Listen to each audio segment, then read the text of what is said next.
Hello everyone, Larry Satchwell here. October 15th already. Full disclosure, I'm actually at the Scottish Highland Games at Stone Mountain today. I'm videotaping this on the 14th, but I don't think the lot's going to change between now and then. Starting here in the pasture, we did get some grass to come up, not everything, but that bad for not having rain for I think 25 or 26 days. Moonflowers are still out up there on the gazebo. And the sun is just trying to break through the trees over there. So let's get started walking through the garden. Here at the American Beauty Bush, I'll definitely want to cut this back next year. Didn't cut it back last year, and it really does better when you do cut it back. The birds will be eating these seeds all winter long. I do have a potato coming up here in my potato bucket. Oh, there's another one right there. Let me zoom in. Breaking through. We're expecting to get some freezing weather next week, Thursday and Friday coming through, about 36. So that's going to affect some of these things. The canna lilies are already looking very sorry. Not looking great at all, but I'm not going to cut them back until they completely die, because last year when I did that, I noticed I had killed the habitat for a lot of anoles and tree frogs. The perennial garden is looking like it should about this time of year. I have one yarrow plant blooming right there. All the rest of them have gone. I have a lot of weeds here in this bed and a few carrots. I've left the radishes go really big like this to keep the cats out of the carrots. A really big radish right there. Strawberry beds are looking fantastic. I'm going to leave them uncovered this year. I might cover one just to see what the difference is, but it's a lot easier to keep the weeds out when they're not covered. I bought these two plants for $1 each at Lowe's the other day. I'll show you a white one that looked just like these 4 years ago. It's still going strong. These are the foxglove plants I planted. I'll put those up in the perennial garden here when I move these next week probably. Ethan was supposed to come this week and tear this bed up, but he has other things to do, so we're still working on that. A giant fire ant hill right here I'm trying to get rid of.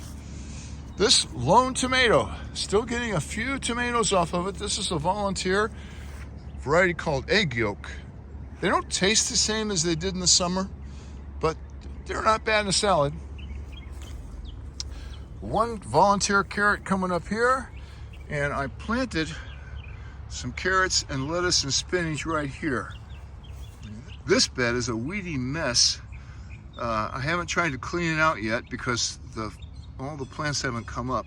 Looks like very little of the lettuce. This is what I planted when the ground was just barely cold enough for it to germinate. There are 3 Anathokinesis, I think that's how you say it, plants in here. I need to transplant these, and at least 2 of them. I'm going to leave one of them down here.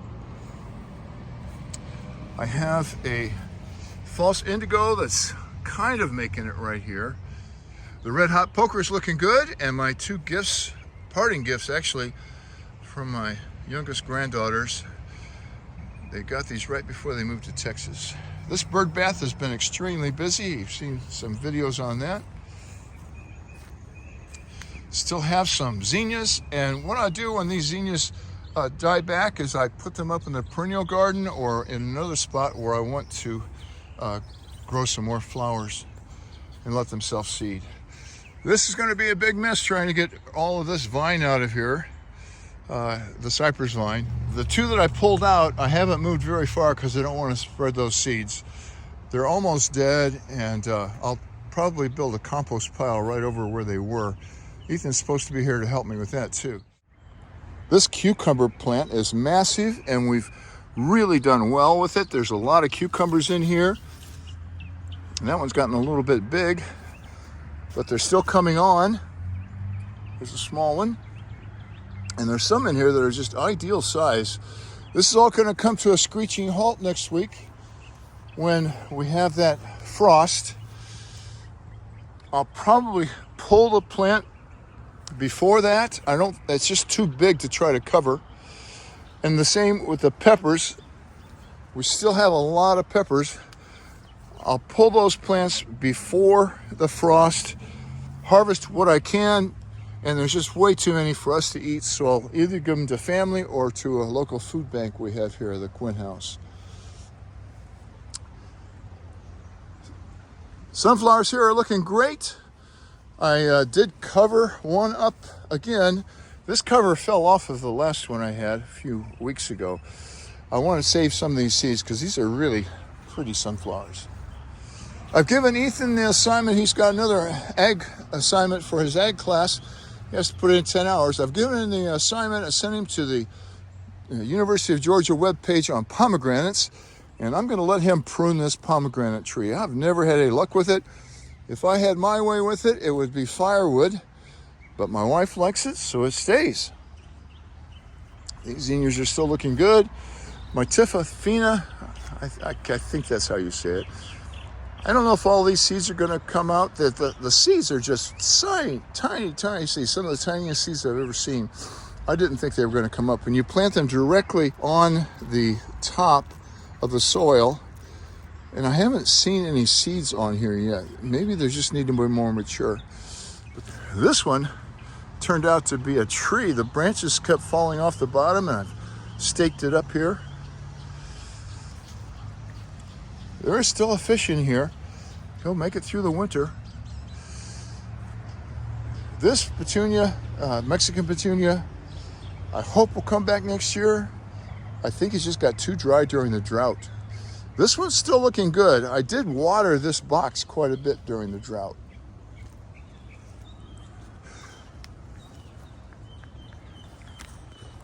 This is a Jerusalem artichoke. Goes all the way to the top of that tree. It's got to be 12 feet tall. This one's no longer blooming because of all the shade it gets in. But the ones over here are still blooming, although they've been windblown. Those will come up again next year. I did get scammed on that keyhole. The $72 I gambled. I knew it was a gamble, but I just wanted it so bad. It was kind of like when you were little and your mom says, if you don't stop eating those cookies, you're going to make yourself sick. And of course, you have about 6 more and you do make yourself sick. So I've reported to the credit card company. They've taken it off. I've frozen my credit card account there and have requested a new card. So hopefully that'll work.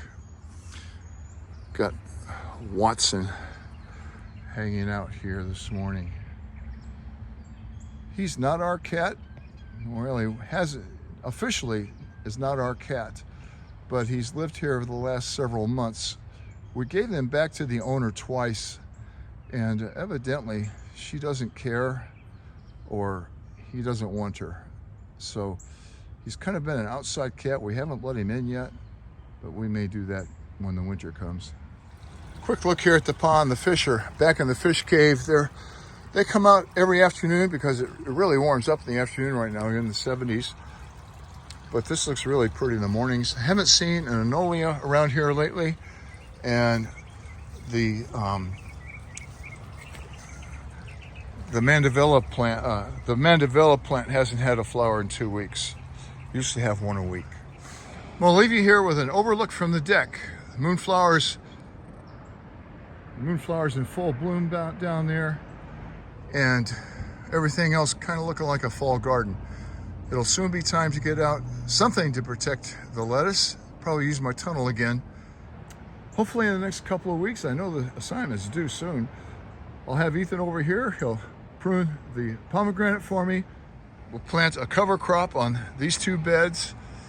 And I have the new bed from Northern Tools that we'll put right down here where those mums are right now, and get that bed in good order. Now that's it, that's all. Thanks for watching. I hope you're having a great day.